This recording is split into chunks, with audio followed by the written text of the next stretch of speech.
சதக்காவை கொண்டு. அதனால தான் நம்முடைய சாலிஹீங்கள் ஒரு பழக்கம் வைப்பாங்க, வெளியூருக்கு எப்போ பயணம் செய்கிறாங்களோ சதக்கா கொடுத்துட்டு தான் பயணம் செய்கிறது.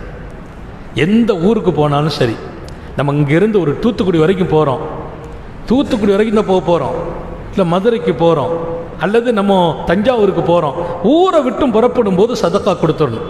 யாருக்காவது நம்ம கொடுக்குற சதக்கா அல்லாஹ் நம்மை கெட்ட முடிவுகள் நடக்காமல் பாதுகாத்து விடுவான். அல்லாஹ் நம்ம எல்லாருக்கும் நசீபாக்கட்டும். பைக்கில் தான் போகிறோம், காரில் தானே போகிறோம், சேஃப்டியாக தானே போகிறோம், அதையெல்லாம் தாண்டி முசீபத்து வந்து விடுகிறது. பெருமானார் ஸல்லல்லாஹு அலைஹி வஸல்லம் நீங்கள் கொடுக்கின்ற தர்மங்கள் உங்களை கெட்ட முடிவு நடக்காமல் பாதுகாக்கிறது. இன்னொன்றை சொன்னார்கள் வல்லல் நபி ஸல்லல்லாஹு அலைஹி வஸல்லம், அல்லாஹ்வுடைய கோபத்தை தடுக்கிறது.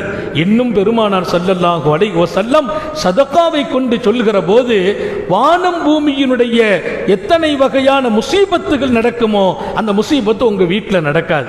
அல்லாஹ் நம்ம எல்லாருக்கும் தௌஃபீக் செய்வானாக, ஒரு பாதுகாப்பை நசீபாக்குவானாக. அதனால காலையிலே சதகா செய்யுங்கள், மாலை வரையிலும் பாதுகாக்கப்படுவீர்கள். மாலையில் சதகா செய்யுங்கள், காலை வரையிலும் பாதுகாக்கப்படுவீர்கள். காலையில் சதகா ஏதோ ரொம்ப இல்லை, நம்ம சக்திக்கு ஒரு 10 ரூபா கொடுங்களேன், இல்லை என்னால் 100 ரூபா கொடுக்கும், 100 ரூபாய் கொடுத்துருங்க. அன்றைக்கு மாலை வரையிலும் பாதுகாப்பு. மாலையிலே கொடுக்கும் சதகா அதிகாலை வரையிலும் பாதுகாப்பு.